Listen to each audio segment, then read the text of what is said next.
Unit number 4 की जो कि है नेशनल इनकम। नेशनल इनकम में बेटा हमने एक्सपेंडिचर मेथड कर लिया था, इनकम मेथड कर लिया था। अब कौन सा मेथड बचा है बेटा? Value added method. ठीक है, अब थर्ड जो मेथड है वो है वैल्यू एडेड मेथड। ठीक है, यानी कि इस स्टेप पे जो भी वैल्यूज हो रही है, ठीक है, जो भी वैल्यूज है उनको ऐड ऑन करते चले जाओ। ठीक है, तो ये है बेटा वैल्यू एडेड मेथड। तो वैल्यू एडेड मेथड करेंगे बेटा। वैल्यू एडेड मेथड से बेटा सबसे पहली चीज निकलता है जीवीए एट एमपी। ठीक है, क्या निकलता है? GVA eight MP. अब ये जीवीए एट एमपी क्या होता है बेटा? ठीक है, जीवीए एट एमपी होता है बेटा gross value added at market price. ठीक है, gross value added at market price. Then उसके बाद इसका फार्मूला क्या होता है बेटा?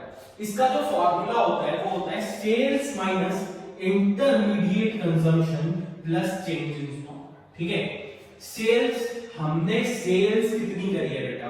ठीक है, हमने कितनी सेल्स करी है? ठीक है, minus intermediate consumption. Intermediate consumption यानी कि बेटा कोई भी हमने, इंटरमीडिएट कंजम्पशन क्या होता है बेटा?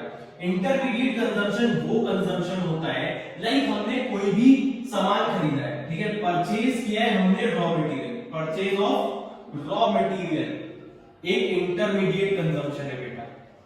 ठीक है, परचेज ऑफ रॉ मटेरियल एक इंटरमीडिएट कंजम्पशन है बेटा। ऐसा क्यों? मुझे एक चीज बताओ। ठीक है, हमने परचेज क्यों किया होगा raw material? For the purpose of resale, ताकि हम उस प्रोडक्ट को बना के बेच सके। ठीक है, for the purpose of resale, resale करने के पर्पस से हमने वो रॉ मटेरियल खरीदा है। ठीक है, हम एक बिजनेसमैन है, क्या है, मेरा एक रेस्टोरेंट है। क्या है? मेरा एक रेस्टोरेंट है बेटा। ठीक है, मेरा जो रेस्टोरेंट है मुझे उसमें क्या चाहिए होगा बेटा? मुझे वेजिटेबल्स चाहिए होंगे। तो मैंने वेजिटेबल्स को परचेज किया। क्या किया है? परचेज किए मैंने वेजिटेबल्स। Got it? परचेज करी है वेजिटेबल्स। अब मैंने वेजिटेबल्स क्यों परचेज करी है बेटा?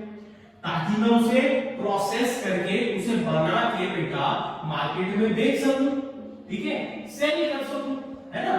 तो बेटा मेरा वेजिटेबल परचेज करना क्या हुआ बेटा? रॉ मटेरियल है मेरे लिए।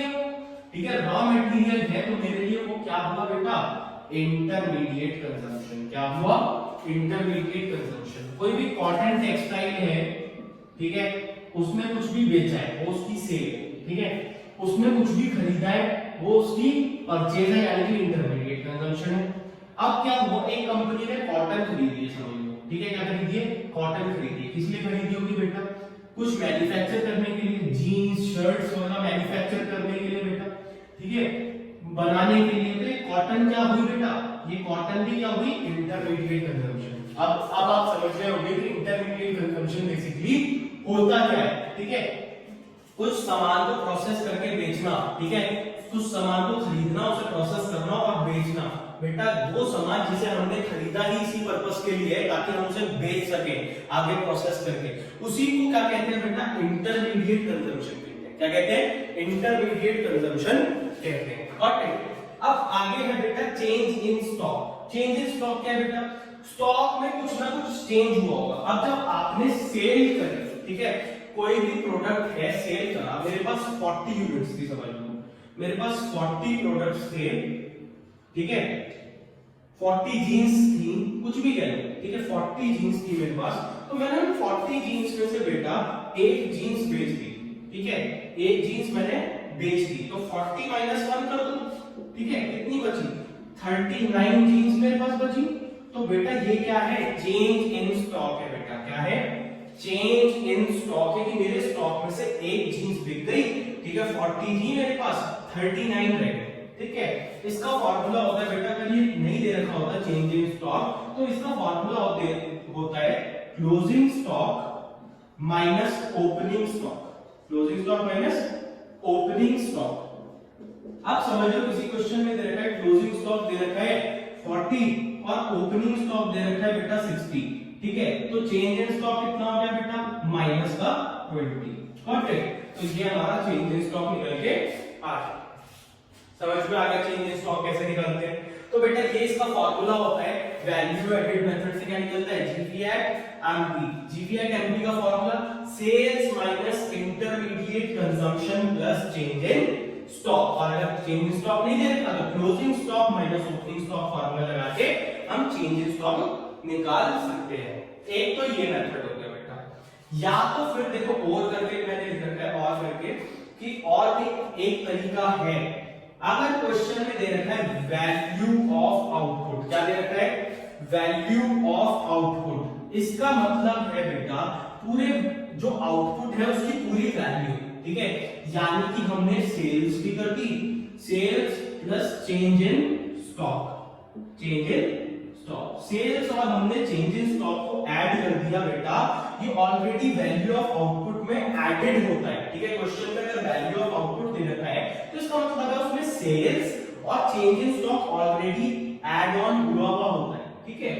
तो हमें एक्स्ट्रा अलग से सेल्स और चेंज इन स्टॉक को, सेल्स को माइनस करने के इंटरमीडिएट कंजम्पशन में से और इंटरमीडिएट कंजम्पशन में से चेंज इन स्टॉक को प्लस करने की जरूरत नहीं है, क्योंकि already value of output given है जो कि होता है sales plus change in stock. इसमें से इंटरमीडिएट कंजम्पशन को माइनस कर दोगे बेटा तो अभी हमारा जीपीआई टर्म भी निकल जाएगा। अब कई क्वेश्चंस में बेटा सेल्स और चेंज इन स्टॉक दे रखी होती है तो उसमें तो बेटा फर्स्ट वाला फॉर्मूला लगेगा, ठीक है। कुछ ऐसे क्वेश्चंस होते हैं जिसमें वैल्यू ऑफ आउटपुट गिवन होता है तो डर मत जाना, तो फिर उसके बाद उसमें सेकंड वाला फॉर्मूला लगा देना, ठीक है, value of output minus intermediate consumption. अब बेटा देखो नोट करके मैंने कुछ लिख रखा है, नोट करके लिख रखा है कि machinery purchase is not an intermediate consumption. कुछ बच्चे क्या करते हैं बेटा कि मशीनरी परचेज को भी इंटरमीडिएट कंजम्पशन लिखाते हैं, कहते हैं कि मशीनरी भी तो परचेज करी है ना, मशीनरी भी तो परचेज करी है, ठीक है, लेकिन मशीनरी क्या बेटा बेचने के लिए करी है, रीसेल करने के लिए आपने मशीनरी खरीदी है। अगर रीसेल करने के लिए मशीनरी खरीदी है तो हाँ ठीक है, चलो इंटरमीडिएट कंजम्पशन है मान लिया, ठीक है, आपकी दुकान की मशीनरी की आप मशीनरी बना के बेचते हो, ठीक है, तो मान लिया इंटरमीडिएट कंजम्पशन। लेकिन अगर आपने परचेज करी है मशीनरी किसी भी प्रोडक्ट को प्रोड्यूस करने के लिए, ठीक है, तो बेटा वो मशीनरी परचेज वो इंटरमीडिएट कंजम्पशन नहीं है, क्योंकि वो प्रोडक्ट को बनाने में मदद कर रहा है, लेकिन हम मशीनरी को थोड़ी बेच रहे हैं, हम तो प्रोडक्ट को बेच रहे हैं। तो मशीनरी परचेज बेटा इंटरमीडिएट कंजम्पशन नहीं है, ठीक है, इसको याद रखना, machinery purchase is not an intermediate consumption, got it.